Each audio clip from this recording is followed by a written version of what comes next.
She's the counselor to President Trump. Kellyanne Conway is with us. Kellyanne, the one thing that really, well, two things struck me today as Mick Mulvaney was talking and speaking to the press. Number one, how ignorant Jim Acosta is that you need 60 votes. And number two, he said, this does not have to be painful.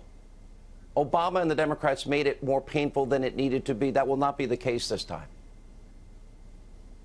Look at the different approach of this president from the former president. He was entertaining negotiations, listening to people very patiently today. I witnessed some of it. And this president has said from the beginning that he supports a longer-term deal.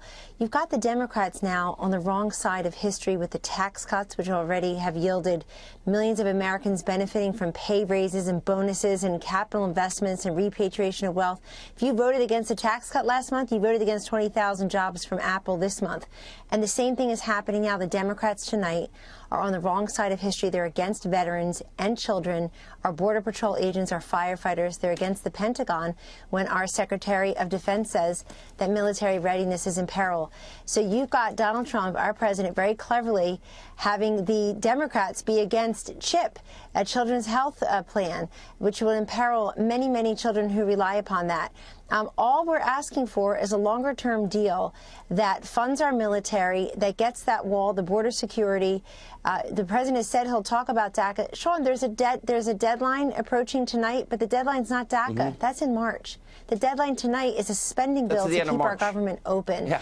And you're starting, by the way, you're starting to see some Democrats peel off. They're not willing to go down with this sinking ship that I think the more left-wing folks who are auditioning for 2020 are trying to steer the Democratic Party into. You see some of those red state Democrats tonight peeling off from the leadership and saying they can support this bill. All right. You know, look, this is so important on so many different levels, not the least of which is we're going to have Border Patrol agents. They have to work, but they may not get paid. That's right. That's hurting, you know, the forgotten men and women, the people that do all these great jobs for us, firemen, et cetera.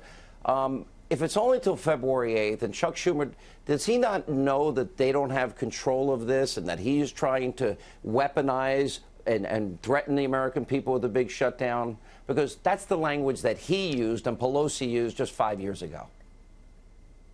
Well, the answer to your question was said by many Democrats publicly on TV and elsewhere today, Sean. Many Democratic office holders and pundits and sympathizers took to the airwaves and said, oh, well, the Republicans will be blamed for this. They control the House, the Senate, the White House. First of all, you need 60 votes. Secondly, that's the wrong way of looking at this, because there's only one major party and one major movement for the last year plus that has claimed the mantle of, quote, resistance. And America knows who that is. The Democrats pride themselves on obstruction, resistance, saying no, and holding up a stop sign.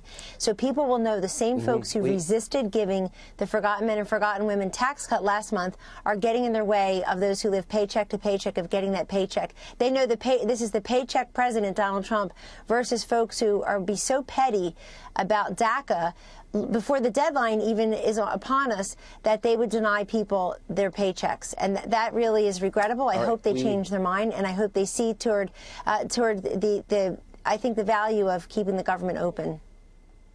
All right, Kellyanne, we thank you. We'll be watching. By the way, the